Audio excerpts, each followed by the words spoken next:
When Lincoln ran for his second term in 1865, much of his platform included the passage of the 13th Amendment outlawing slavery, as well as the moderation of Reconstruction in the South and building a harmonious Union. March 4th, 1865. Fellow countrymen, at this second appearing to take the oath of the presidential office, there is less occasion for an extended address than there was at the first.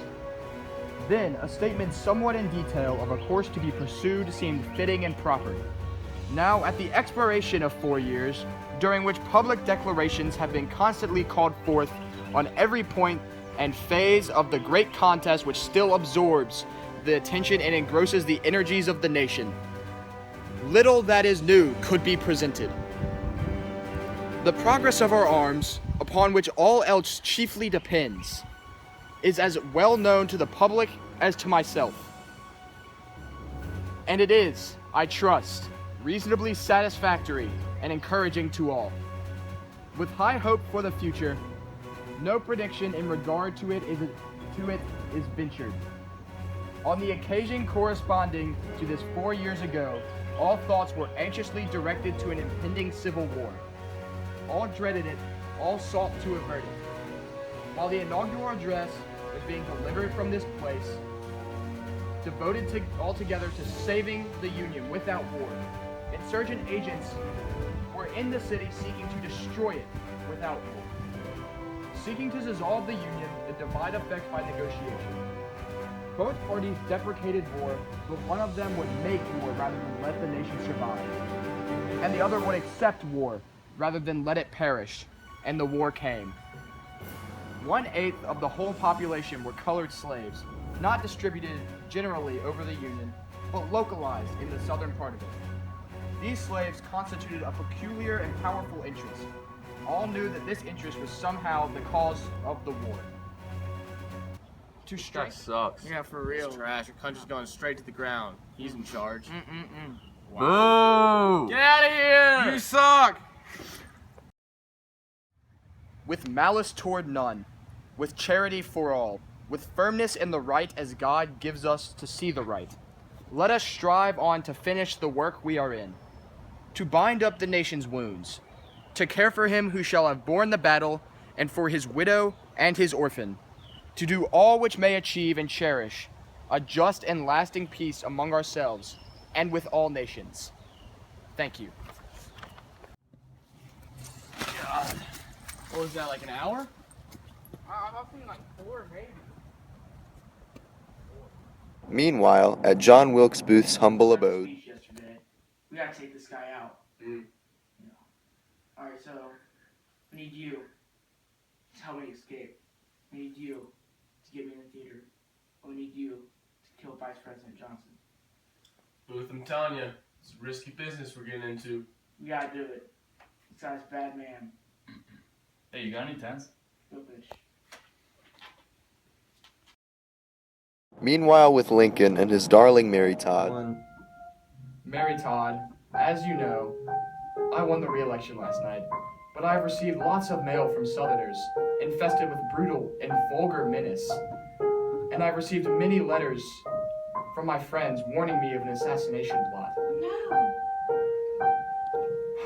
But I cannot believe that there is such political hatred that would lead to murder in this country. Oh my gosh. Later on, in much distress, George Azertot has a realization.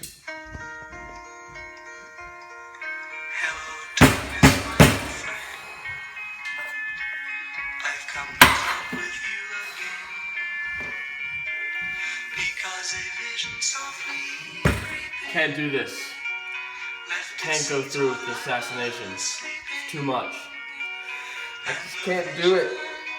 Booth's a madman. Oh, it's gonna be the end of me! A little more than a month later, on April 9, 1865, Confederate General Robert E. Lee surrendered. To celebrate the end of the war, Lincoln took his wife Mary Todd and 2 guests to Ford's Theater on the night of April 14th, 1865. During the play, John Wilkes Booth, a young actor who was pro-slavery and a Confederate sympathizer, crept into the presidential box and shot Lincoln in the head. Early the next morning on April 15th, Lincoln died. I'm so excited. So am I. I can't wait for Good this evening, Mr. split. President, First Lady. Thank you, sir.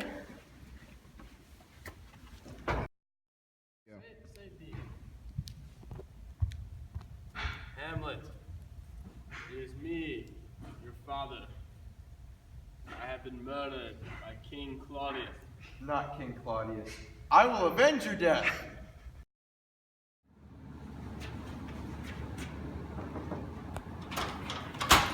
Thank you, Mr. Taylor.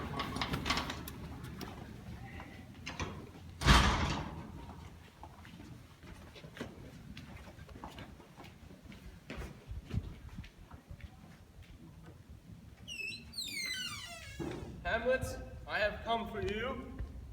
And now, I will take your life at the tip of my poison dagger.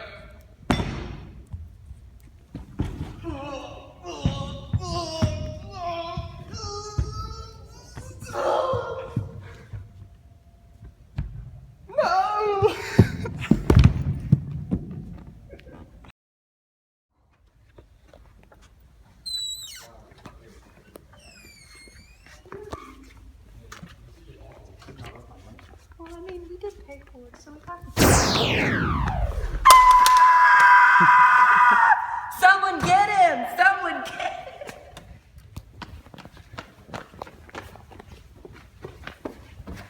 Hello, Mr. Harold. Hello, Mr. Booth. Let's go.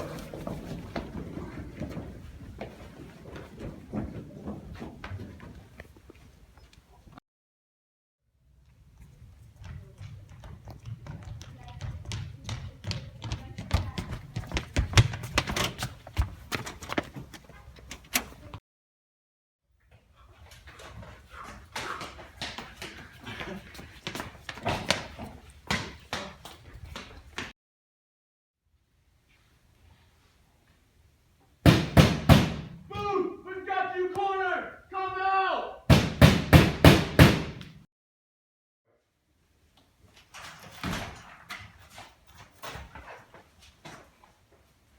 Booth, I'm coming to get you!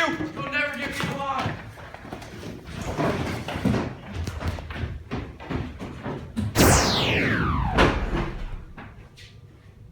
Hands behind your back.